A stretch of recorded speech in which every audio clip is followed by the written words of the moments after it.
மரச்சக்கண்ணுங்களாப்பா? எல்லாமே சுத்தமான மரச்சக்கண்ணு தானே? எவ்வளோப்பா? அண்ணா அண்ணே கொஞ்சம் இருங்கண்ணே, வாங்கண்ணே. ஏன்னா அதுக்குள்ள போறீங்க? வாங்கண்ணே. அப்ப என்னப்பா நீ இவ்வளவு ரேட் சொல்ற? முதல்ல நான் ஏன் இவ்வளவு ரேட் வருதுன்னு நம்ம சொல்றேன், நீங்க அப்புறம் முடிவு பண்ணுங்கண்ணே. ஒண்ணு வேணே, மார்க்கெட்ல வந்து நிறைய ரகத்துல நிறைய தரத்துல பயிர் இருக்குண்ணே, அதுக்கேற்ற மாதிரி அது விலை இருக்குண்ணே.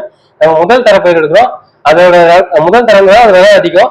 அதாவது மரத்துக்கு போடுறதால அது 1 மணி நேரம் ஆகும். அது தேவையான ஒரு கரண்ட் கூலி, அது இல்லாம இதுல போட்டு பண்றதால சுத்தமான உங்களுக்கு எண்ணெய் கிடைக்குண்ணே. அதனால இந்த நம்ம தரத்துக்கு ஏற்ற மாதிரி நம்ம எண்ணெய் விலை இருக்குண்ணே.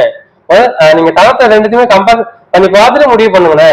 ஓ அப்படியாப்பா, நான் கூட ரேட்டு கேட்டோன்னே இப்படின்னு நினைச்சப்பா. ஆக்சுவலா அங்கங்க இந்த ரேட்ல இருக்கே, நான் அதான் அப்படி நினைச்சிட்டேன். ஓ நீங்க இப்படி முதல் தரத்தால பண்றதால இப்படி இருக்குங்களா? சரிப்பா, நான் வாங்கிட்டு போறேன்ப்பா. தரமா தானே இருக்கும்.